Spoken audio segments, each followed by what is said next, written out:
Ребят, всем привет! Привет из Дании. Итак, сегодня понедельник, началась третья неделя у меня. Доехал в субботу до Ротби, до Путгардена. Перешли речку, пролив, или что там у нас, на паромчике. Там быстрый паром, Путгарден. Ротби, встал в Ротби, своим любимым, одном из самых любимых мест моих Ротби, потому что там есть интернет. Отстоял 24-ку, ну отстоял, грубо говоря, 44 часа, почти 45. Но поскольку у меня выгрузка с 10 до 11, дольше стоять не стоило. Заскочил сейчас на заправочку. Заправился по полной плушке, дизельке, и идем мы на Коги. Идем мы на выгрузку лидловскую. Ну там нормальная выгрузка, я там был не раз. Так что все будет хорошо. Везу я бумагу. Нет, не бумагу, я везу этот раз этот самый полотенце бумажное. Да, бумажное полотенце. Сама погрузочка была. Первый раз я когда грузился, там у меня было 66 палетов, и пришлось мне ставить самому в 2 яруса. Главное, я первый раз, честно говоря, в жизни использовал эту рохлю. Сначала вообще не понял, я прихожу на погрузку. Я знаю, что у меня 66 палетов. Там на табло высветилось. Я заехал, встал к рампе. Да, там сама погрузка. Ну, захожу, а там все палеты в один ярус стоят. И я не въезжаю. А написано на табло, что 66. Соответственно, конечно, они не влезут. Вот. Пока там искал чудака на месте, говорю, а потом где-то полчаса я лазил, искал чудака этого. Потом он пришел, я ему говорю, а у меня 66 палетов. Он говорит, ну да. Я говорю, а как их грузить? Я говорю, в один ярус стоят. Он говорит, надо ставить 2. Я говорю, а чем ставить? Он говорит, ну там рохля есть. Я говорю, покажи, я вообще никогда не работал этой рохли, которая ставится на 2 этажа, электрическая. Ну, он показал мне. Ну, в итоге, что он там мигает, блин? А, этому мигает, типа, обгоняй, блин, дурик, блин. Ну, ясно. Короче,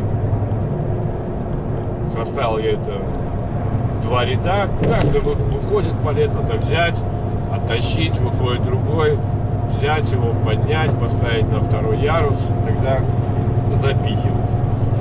Потому что, ну, главное, самое интересное, что никто ничего не говорит. Обычно, если 2-ярусные, то, да, они уже готовы приходят. Ну, здесь, видимо, так. Вот, и когда я в пятницу, опять же, в том же месте загружался, ну, сейчас было 33 палета, то есть вообще быстренько прошло все. Что еще было за эту неделю? Был я в Карлсбурге, привозил на фирму Карлсбург, да, там делают кока-колу, пиво. Читал в гугле такие, блин, знаете, эти, как называется, отзывы. Блин, фирма такая дурная, забирают бутылки, забирают то, сё, 5-е, 10-е. Типа пустые бутылки там забирают. Ну, блин. Еду. Вот что этот этому бибикает? Хочет, тут так и едет. Что тебе, блин? Идиот. Скоростной. Не нравится. Мало ли, может, там что в машине. Ну ладно. Сам факт. Нормальная там организация. Там такая, как знаете, таможенная зона. И даже ребята, которые стоят там на вахте, они сразу предупреждают. Здесь примерно правила, как в аэропорту. Так что следуйте, пожалуйста, этим правилам. Причем чудак там болгарин. На английском, на русском, на датском языке говорит, то есть без проблем. Но правила есть правила, надо их соблюдать. И я вот так посмотрел, да, на имена и понимал, кто там пишет такие отзывы, что, знаете, походу, недовольны, бурчат. Это те вот, кто привык ходить, знаете, вот, стоишь, когда бывает на загрузке, выгрузке, выходит такой орел, блин, не будем говорить, из какой-то восточной страны, такой, в тапочках, в шортах, пошел на погрузку-выгрузку. Ну, блин, болван, блин, что это за выстёбы? Во-первых, safety is first, да, это во-первых, да. А во-вторых, ты сам подумай, если с тобой что-то случится, что будет, кто тебя будет лечить, за чей счет? Все-таки надо как-то прилично одеваться, как положено, блин, отражайка, safety shoes, ботинки, да. И, соответственно, и на многих фирмах требуется, чтобы были не шорты, а длинные штаны. Вот, по-моему, такое вот быдловатое отношение ко всему, и вот здесь такое нытье. Очень все просто. Вытащил бутылки, поставил их на этом самом, потом на заезде приехал, тебя либо проверяют, либо не проверяют, но там, если у тебя найдут пустые бутылки, то это очень большие штрафы. Он говорит, надо репорт составлять, ну, все дела. В чем проблема? Говорит, если нужен кулек черный, вот, пожалуйста, кульки можете сложить там в специальное место. Все замечательно. И погрузка, выгрузка, замечательно все. У меня была выгрузка. Все объяснили, куда, как ехать. Приехал, подождал. Вышла девушка, я говорю, мне вот выгрузка. Она взяла документы, говорит, ой, наверное, тебе не сюда. Пойдем со мной. Зашел я в офис, она мне зашла там, женщине подала, да, говорит, надо на другой склад, объяснила, как туда ехать. А потом чудак подошел, который карщик. Форклифта, ну, форклифт-драйвер, да, водитель кары. Говорит, я тебе покажу, куда ехать, я тебя буду выгружать. Ну, говорит, надо подождать 20 минут. Я говорю, окей, хорошо, спасибо, подожду. Залез в эту самую, прошло 3 минуты, выходит эта девушка, приносит мне чашку кофе, говорит, ну, попей кофе, пока вот там у него кофе тайм. Но он вышел, и мы поехали. Я там развернулся, и мы поехали. Меня быстренько выгрузили. Заехал обратно, опять с этим болгарином поговорил. Главное, чудак говорит, на каком языке говоришь? Не, говорит, откуда? Я говорю, из Латвии. Говорит, не все по-английски, какой язык тебе нужен? Я говорю, мне все равно, латышский, английский, русский. Он говорит, ну давай на русском, я тренируюсь русскому. Я говорю, да, ну давайте на русском. Говорит, потому что сейчас очень много таких встречаются, которым невозможно поговорить по-русски, вы сами понимаете причину, какие-то стали, блин. И главное, самое интересное, что по-русски не хочет говорить, а по-английски не умеет. Нормально тогда. Ну ладно, нормально, мы так с ним пообщались. А он потом, когда на выезде, я говорю, ну проверять будете? Он говорит, нет, тебя не буду проверять, все нормально. И я поехал. То есть я считаю, что фирма не просто так пишет правила, значит, что-то происходило, поэтому что там возбухать. Еще пишут, ой, там жара, воду сдал, а попить нечего, в жарище стоишь. Елки-палки. Ну, во-первых, там надо сдавать тару до 5 литров, до 2 даже литров. Пустую, либо полную, любую тару. Но если у тебя есть 5-литровая, это раз, если у тебя есть чайник, ну налей туда себе воды, чтобы попить. Кружки налей, смекалку прояви. Ладно, там типа это западники, которые, знаете, не могут там продумать на шаг вперед. Ну а так мне очень понравилось, очень быстро выгрузили, вообще замечательно. Ну вообще замечательно. Мне вообще нравится Швеция и Дания. Нормальные ребята. Я даже когда работал на сцепке, помню, как мне швед помогал. Вообще, ну всегда мне нравилась Швеция и Дания, это мои две любимые страны, но на полуприцепе, ребята, на полуприцепе. Потому что на сцепке я на Тайс переработал, ну нафиг, я помучился, это не мое, блин. И я, честно говоря, не понимаю, что движет теми людьми, которые работают в Швеции на сцепке, получая такую же зарплату, как я получаю вот работая на полуприцепе. Блин, двойные погрузки, двойные выгрузки, геморрой с заездами, геморрой с выездами. Ну, я имею в виду к рампе подъехать, отцепиться, встать, потом отъехать, отцепиться, встать. Либо бывают такие заезды к магазинам, где надо отцепляться, расцепляться заранее, что ты там не подъедешь. Короче, паркинг, зоны искать. А зимой так, блин, ты встанешь на паркинг, а в итоге, блин, выехать не можешь, потому что лед, снег. Да нафиг это все надо. Геморрой. Я понимаю, есть любители, блин, получают удовольствие, наверное, от таких проблем. Я не из тех. Я получаю удовольствие от своей работы, и мне это нравится. Вот. Кстати, я по поводу работы хочу сказать, что поражает некоторые знакомые, которые начинают там что-то говорить мне, блин, нафиг это надо, жизнь в кабине, дома нету, блин, то, все, пятое, десятое. При этом, работая на работе, будучи каждый день дома, но свою работу не любит человек, понимаете? Для него идти на работу это мука. Я вообще вот таких не понимаю. Я еду на работу с удовольствием, вот реально. Я вот сейчас был на больничном 3 месяца, и, честно говоря, я соскучился по работе, я ждал, когда же я смогу стартануть. Только закрыл больничный, я уже сразу на следующий день уехал. Просто я считаю, что человек, еще раз повторю, финансовый вопрос это составляющая, но на втором месте должно быть удовлетворение от работы. Работа должна нравиться.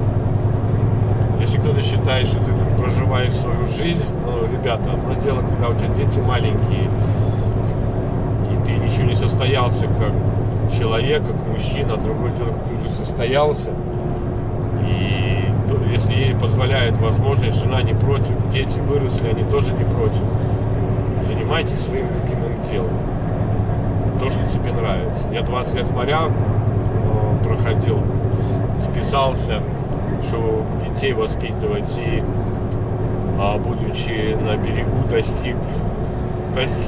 достиг высот, которые не каждый может достигнуть, работая всю жизнь на берегу. Я буквально за полтора... Ну, короче, я добился того, чего хотел в своих глазах, в глазах своих друзей и родственников. Потом плюнул на это руководство и ушел. Вот сначала троллейбус водил, сейчас ушел дальнобой. К чему я опять это говорю? Говорю то, что вот это мой стиль жизни. Понимаете, 20 лет моря, когда ты уходил на 6, от 4 до 6 месяцев.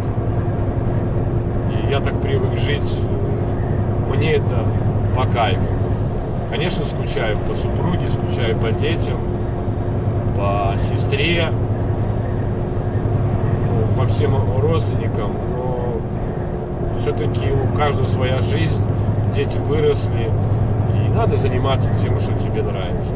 Не перестанет мне нравиться, это на другую работу. Так что не понимаю тех людей, которые, будучи уже за 50,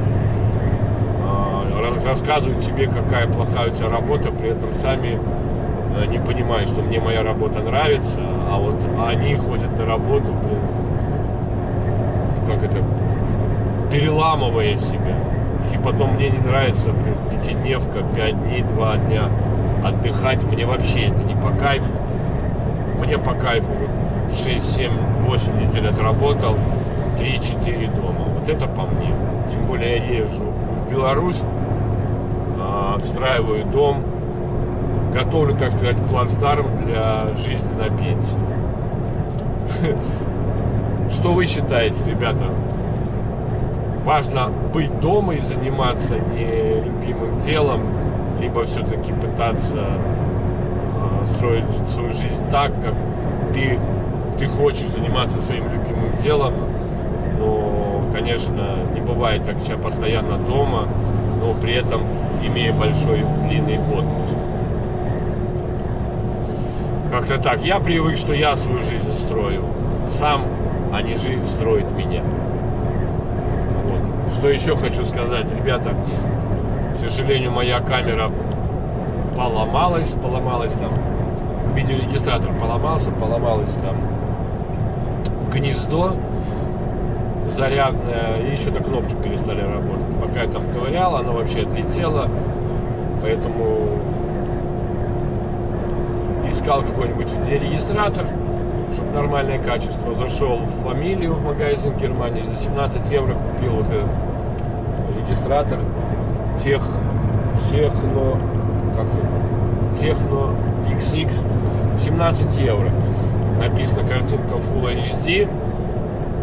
Но я посмотрел, честно говоря, не сравнить с качеством моего старого навигатора.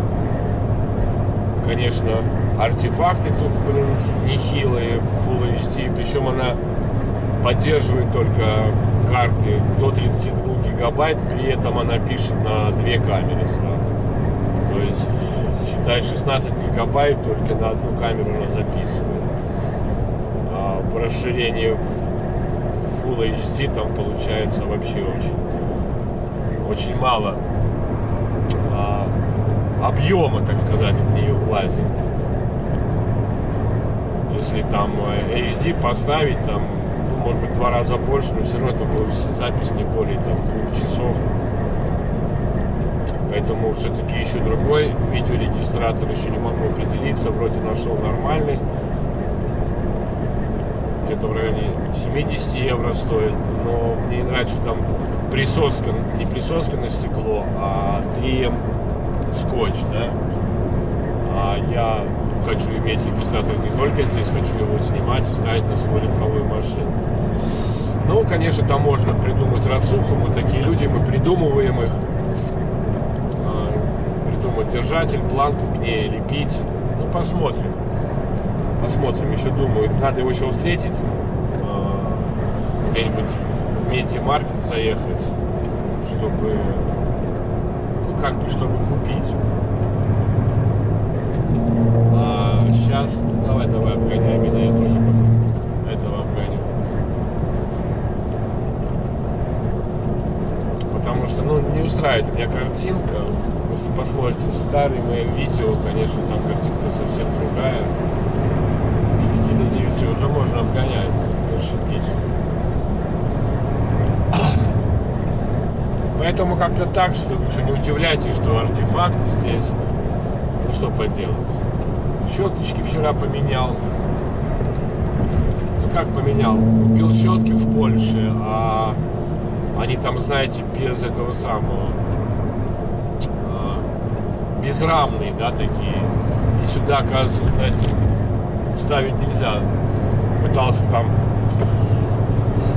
отломать конечники, вытащить, чтобы резинки не получалось. Потом подумал, а нафига мне, мучиться, есть же, Google. Задал вопрос, увидел, как они снимаются, эти наконечники, снял. И все в порядке. Поменял резинку. А сами дворники там лежат где-то. Бомбалюк положил. Кстати, мне босс купил, ну не только мне, всем нам купил эти самые мясорубки.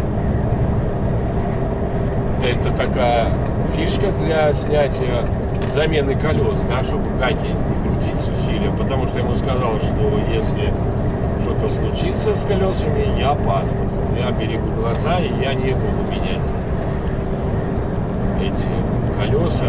Я лучше кому-то заплачу, конечно, за счет фирмы, какому-нибудь коллеге, чтобы он поменял, потому что мне надо беречь глаз в течение года. Все-таки отслоение сетчатки, операция, это не так все легко.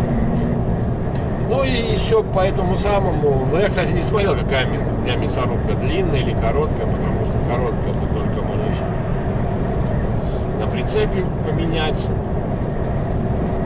эти колеса, а на тягаче уже там проблематично. Но Андрюха говорит, там какой-то переходник есть, значит она длинная. Но я еще даже не смотрел чемоданчик, она новая. Надеюсь, что... Ну, во-первых, я надеюсь, что не будет необходимости менять колеса, правильно? Нафиг это надо. А во-вторых, надеюсь, что если что, то она такая, какая нужна. Вот. Ну а сейчас мы, короче, едем в Коги, ребята. Выгрузка в Лидле. Задания пока на сегодня нету. Андрюха там где-то сзади, хотя он должен быть впереди, он там задержался. Я думал, он приедет утром.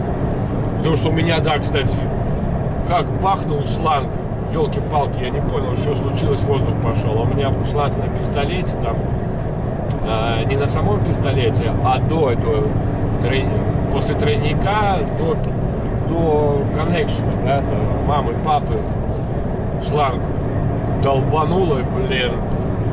Я, честно говоря, если бы не очко не сжалось, то, как говорится, обосрался.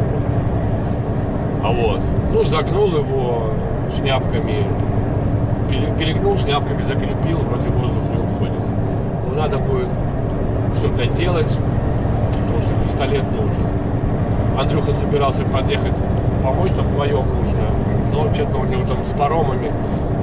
Он стоял в Ренфилде, приехал на паром, а там, по-моему, 3 парома надо пропускать в понедельник утром. При этом он должен быть уже, по сути, на выгрузке тоже в Коге раньше меня. У него, по-моему, с 8 до 10 выгрузка, а у меня, блин, с 10 до 11. Но у него не Lidl, у него другая фирма. Ну, где-то там рядом. Ну, бывает такая фишка, понедельник утром, знаете, паромы, все ломанули, вчера воскресенье было. Это как проход границы в Польше, с Польши к Германии в районе Одера. Там то же самое по понедельнику. Так что вот так. Ладно, буду выключать регистратор теперь. Не так, чтобы постоянно будет работать, чтобы создавать видосы. А то все-таки 1,5 часа начнет писать, и вы не увидите погоду. Может быть, там что-то и будет видно через артефакты эти. Но как есть, так есть, ребята. Но буду стремиться улучшить свой девайс где-нибудь в Германии. Может быть, встану, может быть, в Ростоке. Ну, может быть, где-нибудь увижу Микки-маркет, зайду в магазин и буду рассматривать варианты.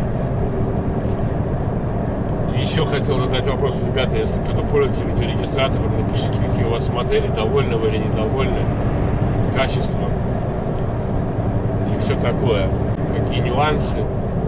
Действительно, это очень интересно. Ну, включусь, наверное, либо в Лидле, либо уже когда получу задание. Ну, пока еще не прощаюсь. Едем по туманной Дании. Всем хорошего дня, и мне тоже. Пока еще не прощаюсь. Ну что, подъезжаем к Лидлу. Скоро уже будем на месте. Постнорд. Там по-моему, круговая была дорожка. Это Постнорд. Нам Лидл нужен. Через 800 метров поверните быстро направо. Через 200 метров на кольцевой развязке используйте первый выезд. Скачал я, что ли? Нет, по-моему. Используйте первый выезд.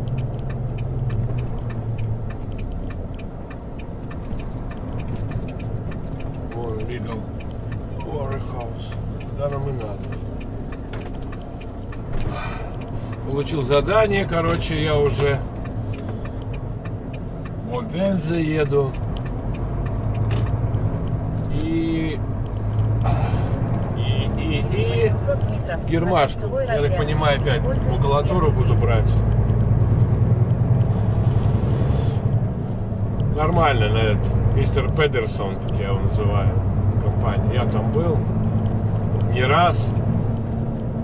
Там нравится. Там можно кофе взять, поболтать с ребятами. Так, сейчас заезд будем искать. 400 метров на Через кольцевой Постнорд вряд ли развязке там можно было используйте заехать. первый выезд. Вот здесь, вот там и налево.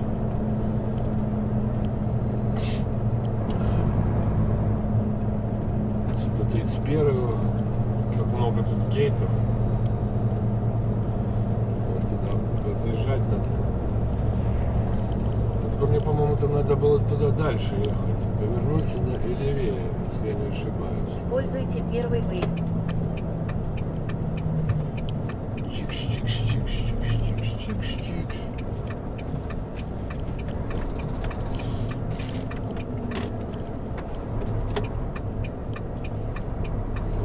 Сюда.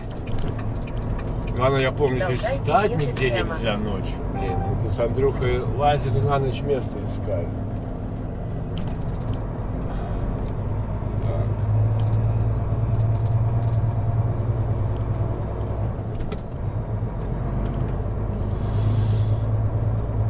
Ридлович.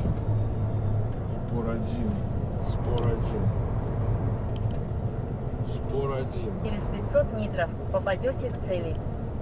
Грузовики вот сюда. Да. Надо выходить или как?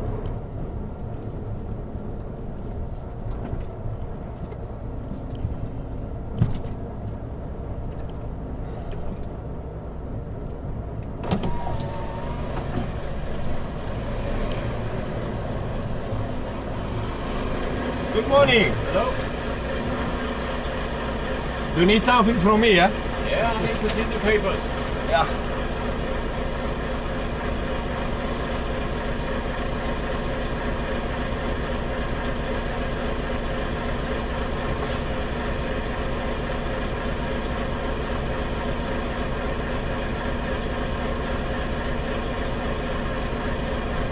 Parking in the middle, Yeah? papers, office. Top. Okay, thanks a lot. Welcome. See you.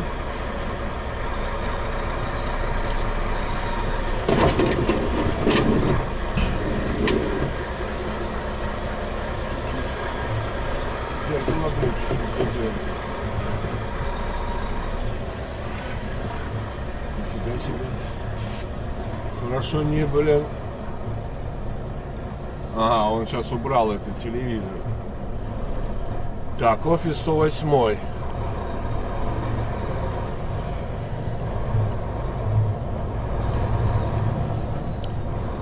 Parking to the middle.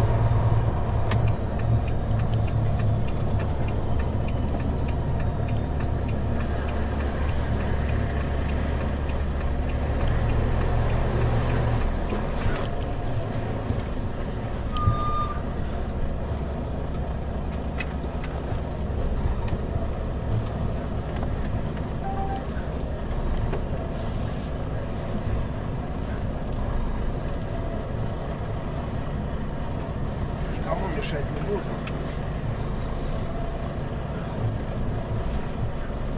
Короче, приехали, ребята.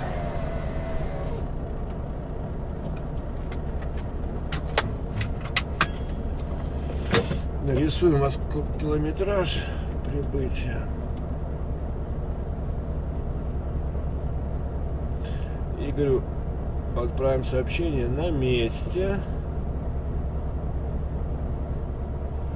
О себе километраж. 1,15, 1,3, 3,6,0. У меня 1 150 000 с фигом. Пойдем. Вот такой вот пейджер дали. Пришло сообщение 8:03. Едем.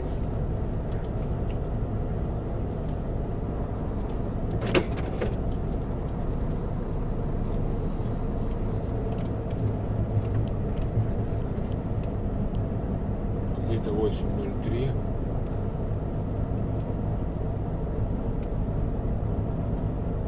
Что за 8:03?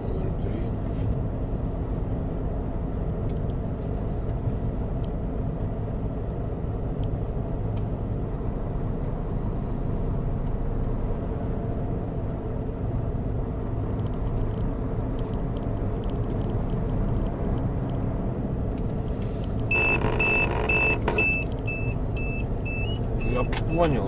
Где-то 8:03.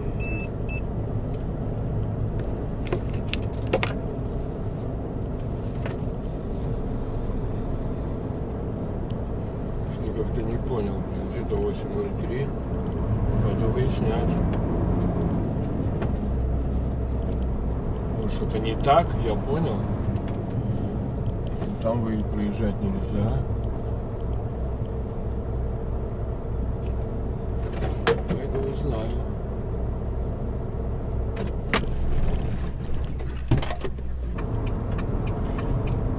$803 вокруг. Пошел, говорю, да, где находится? Какой-то план был бы, нету никакого плана. Через 100 метров Он поверните говорит, вокруг. налево. Билдинга. Говорю, окей. Говорю, окей. 803. Через 300 метров попадете к цели. Все, какая цель? Мы уже приехали.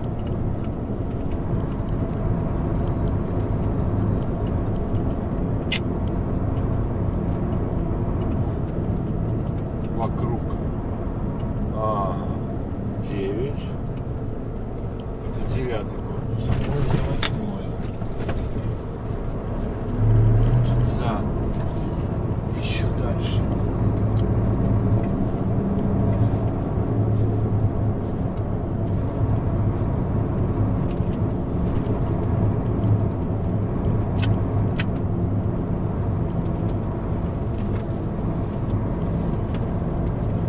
Так можно туда уехать, поехал бы по прямой, чтобы на выезд. 803.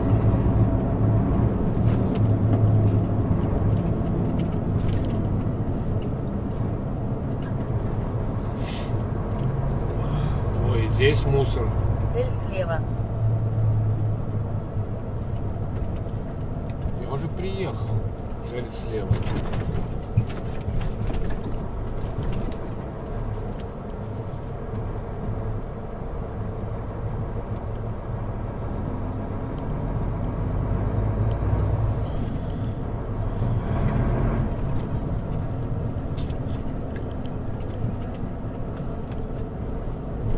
Цель слева.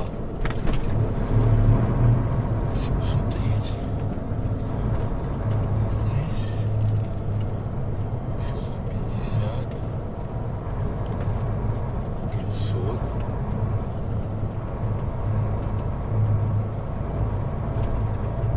Не понял.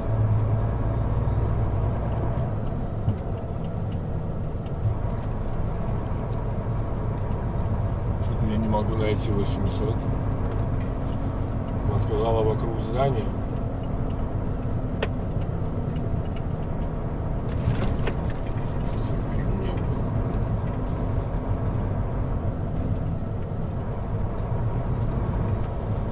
Может, я проехал, там был где-то?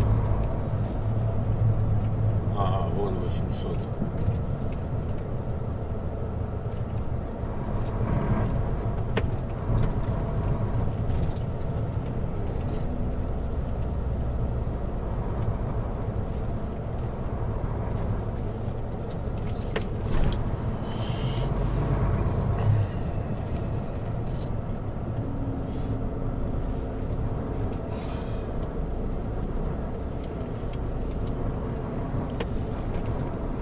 Очень так удобно.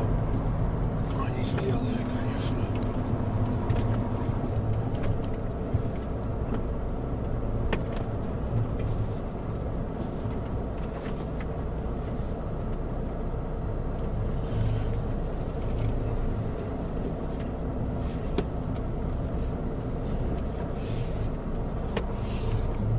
Забор не снести бы, да?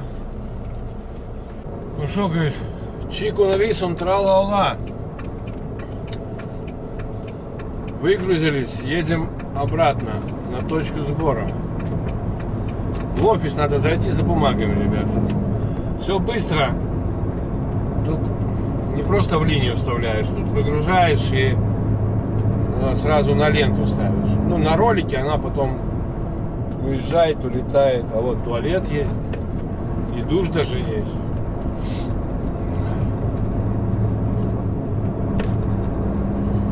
Так что вот так.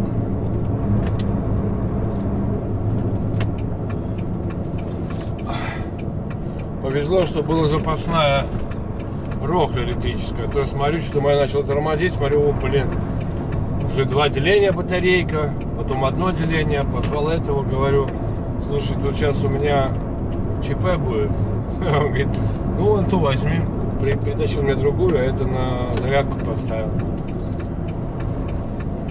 Не надо стесняться спрашивать. Ну и самостоятельно ничего делать не надо, конечно.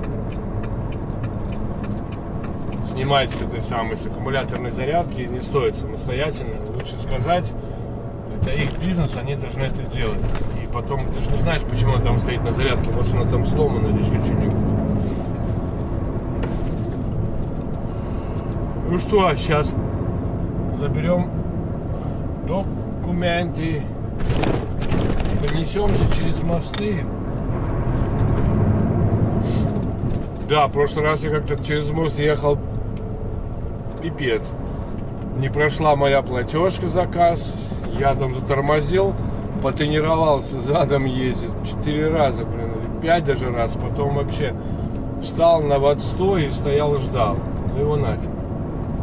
Уже под вечер, когда еще светло было, так нормально было ехать, а потом уже, блин, трудновато стало, знаете. Они же несутся на мост, а ты тут задом сдаешь.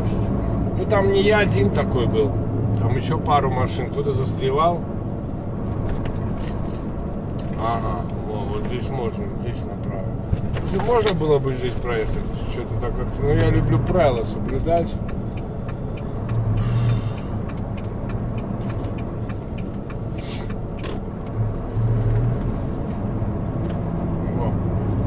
Хорошо, когда пустовато, да?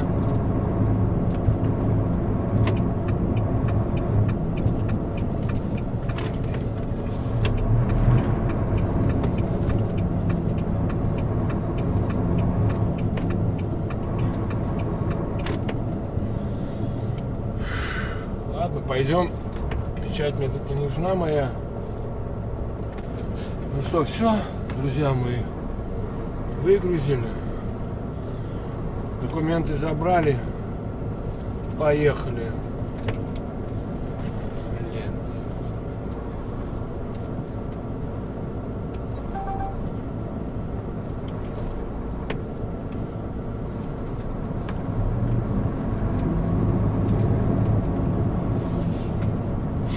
Поехали, посмотрим. Здесь через весы, что ли?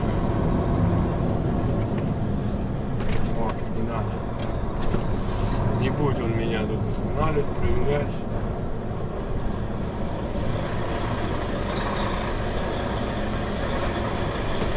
Все в порядке.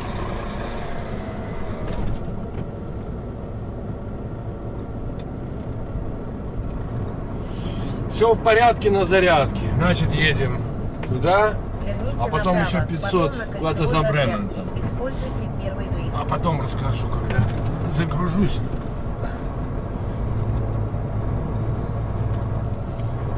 Через 100 метров на кольцевой развязке используйте первый выезд.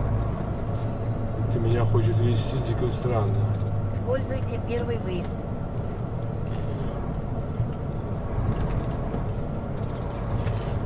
Зачем мне первый выезд? Мне там лучше ехать.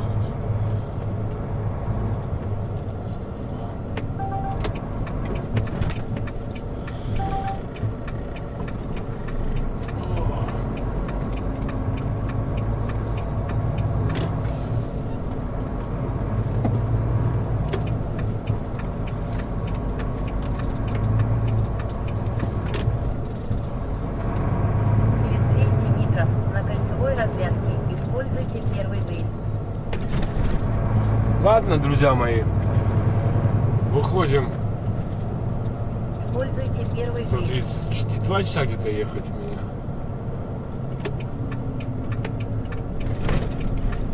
Выгрузка у меня, загрузка у меня до 2, якобы.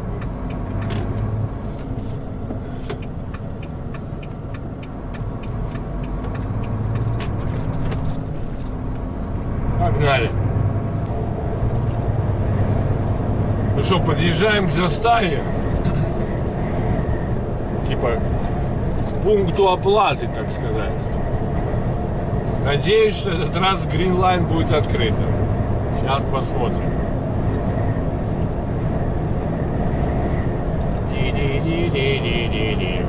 Очень надеюсь. Не хочется мне опять тренироваться тут. Заниматься всякой фигней. Это еще 1,5 километра. Вот, экспресс-лайн. Мне туда надо.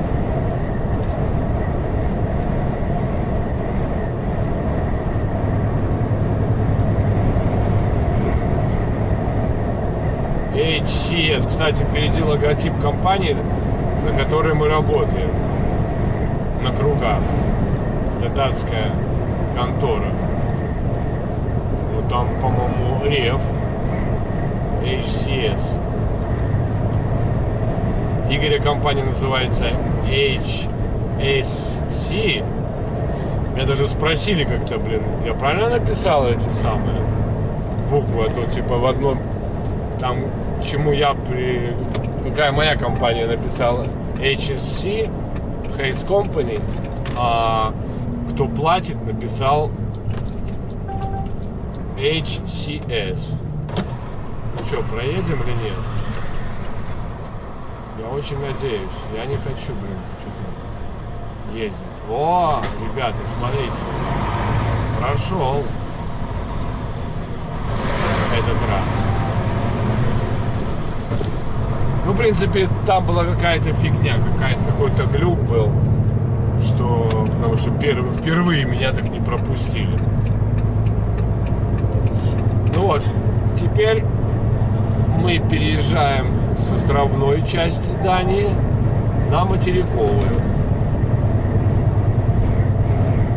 И нам еще 57 километров до загрузки. 14:46 я буду, 13:46. Могу не успеть.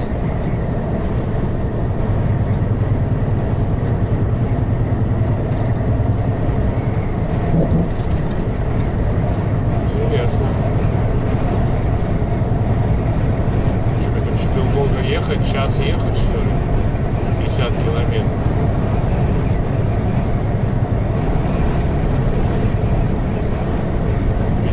Ветерок такой нормальненький.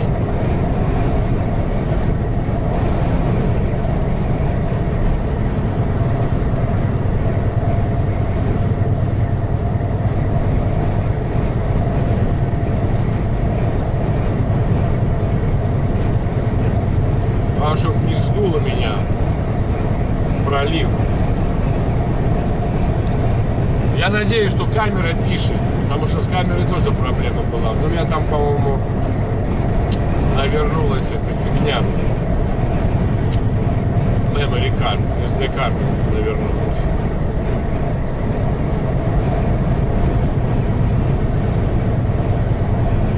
О, ветер сильный. Ну, хороший.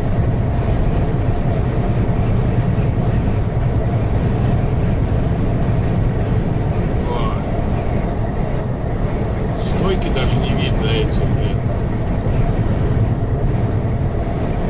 банты, которые держат.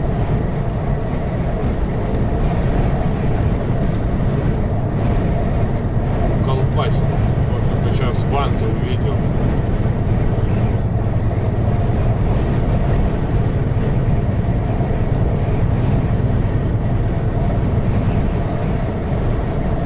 Что-то там ремонт, что ли? Знак стоит. Ветер с 11 часов на 5 часов.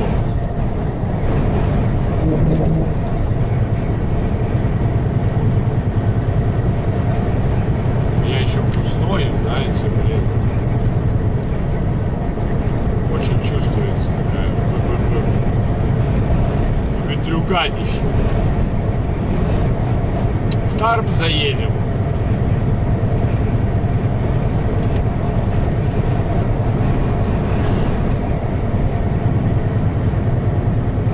Магазин. Скажу, куплю SD-карточку. U1 посмотреть. табличка, надо очень посмотреть. Может, она влияет, но я сомневаюсь. C10 вариант нормальный. Сотня. Скорость записи.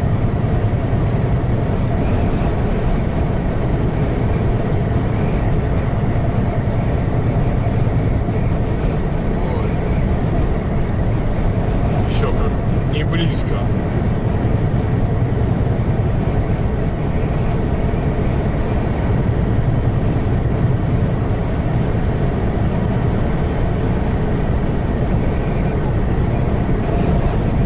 Блин.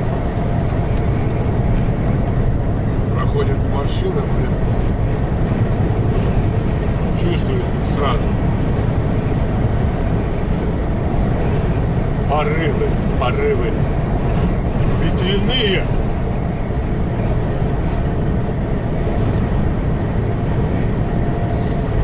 Да, сразу чувствую, как дворники поменял, очень хорошо чистит сразу.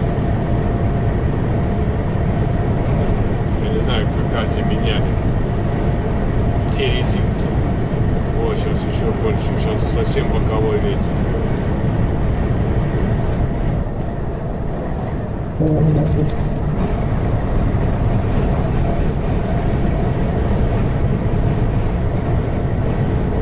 Встречные идут. Будут перекрывать мне поток.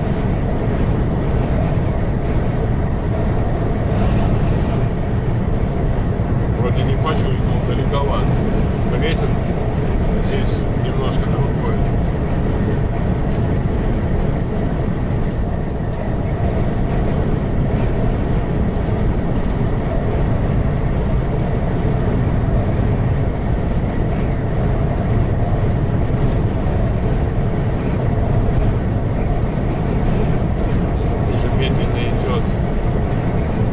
Боится, чтобы прицеп не улетел с моста.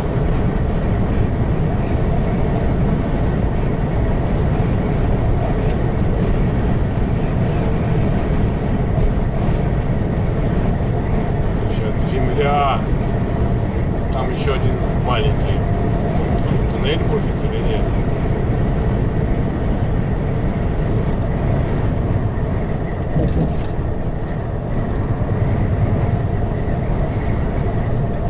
Маяк слева. Я даже не знаю, как показывает камера, не показывает. Фиг его знает. Вот пошел на обгон. Здесь обгонять нельзя. Спинист.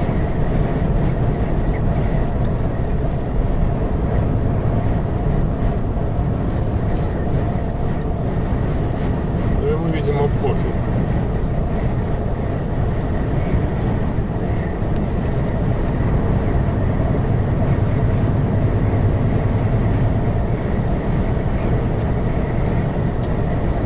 Видимо, точно пофиг.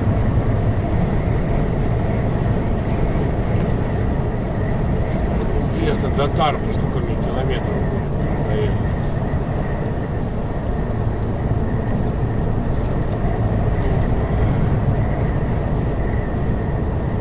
Нет, не Брейнфилд, а в Тарп.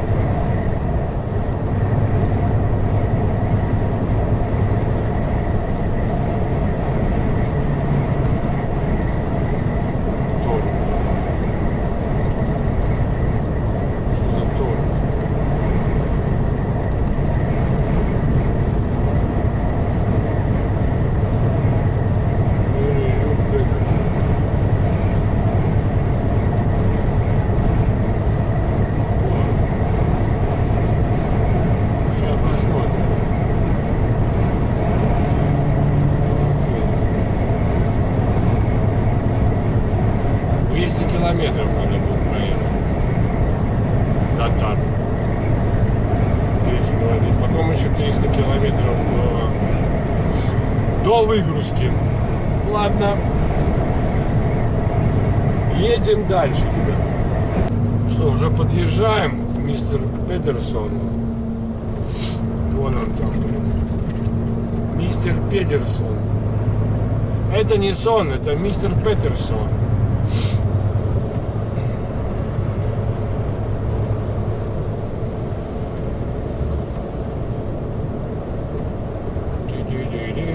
Сейчас надо направо будет повернуть. Я надеюсь, что не закрыть никакой поворот. Но, по-моему, по другой дороге можно было проехать дальше, прямо и потом налево.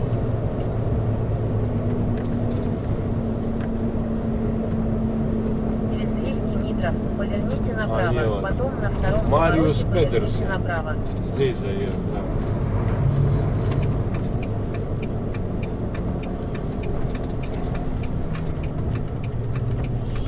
Сверните направо, потом на втором повороте поверните направо. Вообще ему пофиг, этот на красный пошел.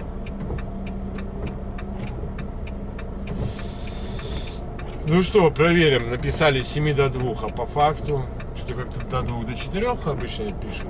Почему до 2, я так что-то и не понял. Не было там никогда проблем со временем принятия решения.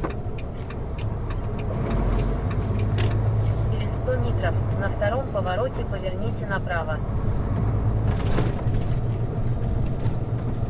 Там направо и налево, все правильно. Верните направо. Надо будет одеть кофточку. Да? Ну да.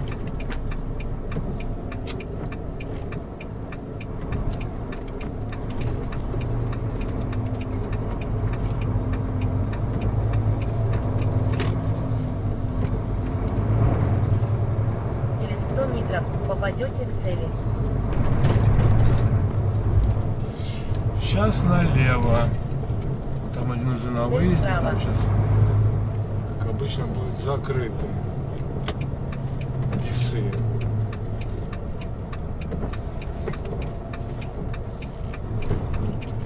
И еще раз налево. Сейчас мы остановимся, оденем кофту.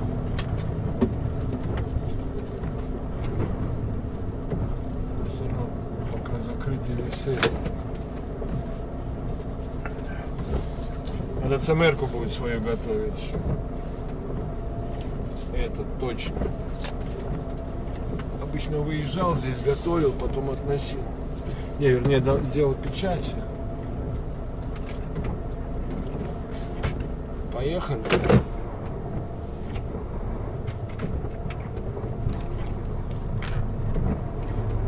Мариус Петерсон.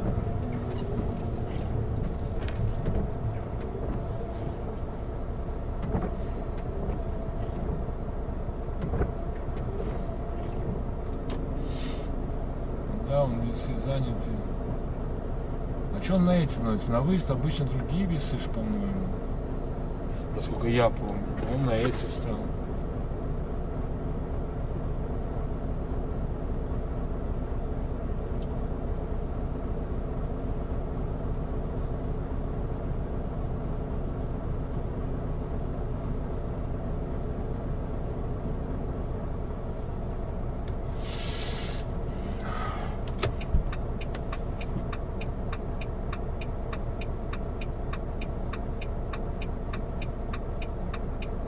Жду.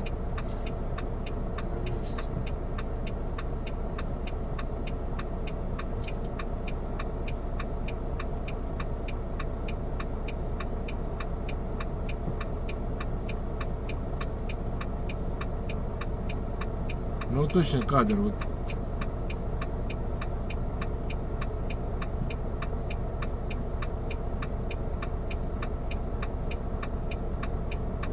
Готовится мэр.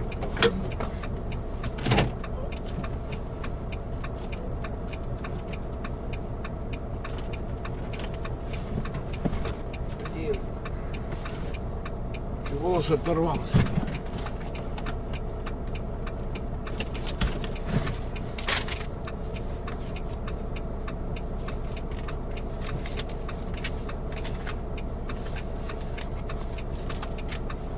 Ну что не выходит?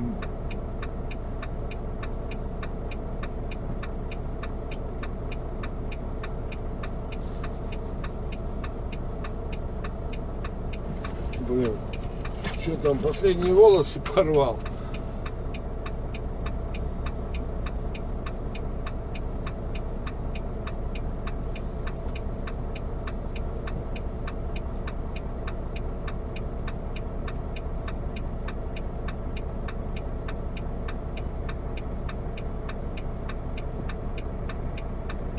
Эстонец, елки-палки, блин.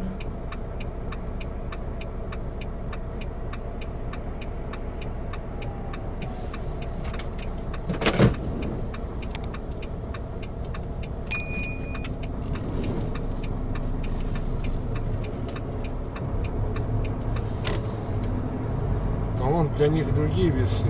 Там, наверное, машина стоит сзади. Но все равно, блин, выйдь, стань здесь. Сейчас пойдем в будку. Ой, кофейка возьмем заодно себе.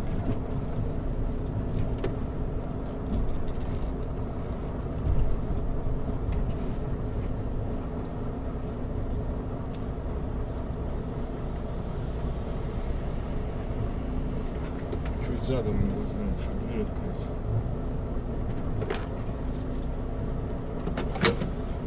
Пойдем, сходим.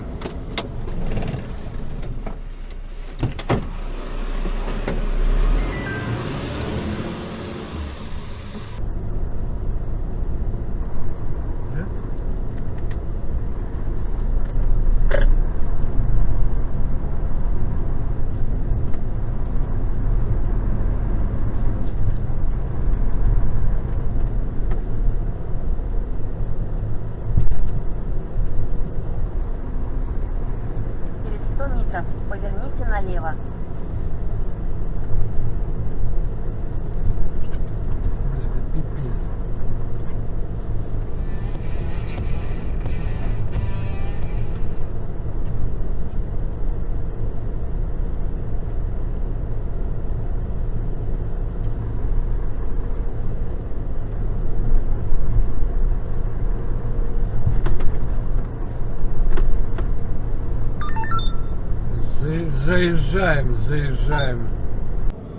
Заезжаем. Блин, не тот номер был, короче, блин. Это надо ближе. Браво, брать.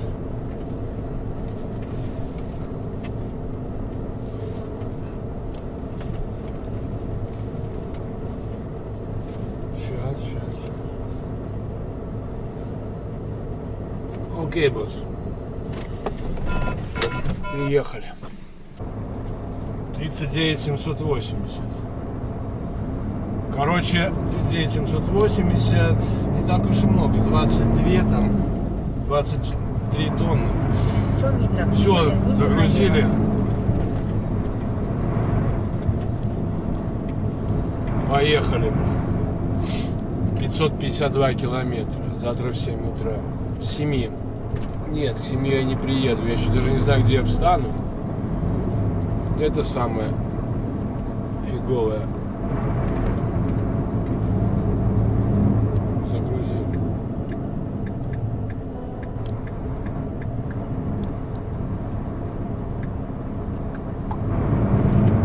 Что они там пишут? Верните налево.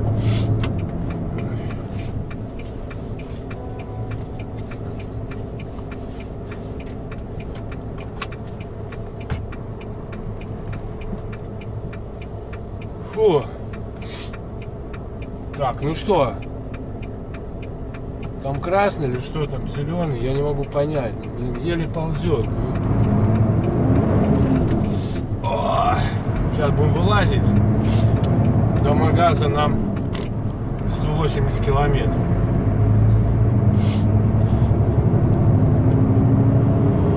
Так что едем в магазин, там делаем паузу, обедаем. И только потом еду дальше. 53, может быть.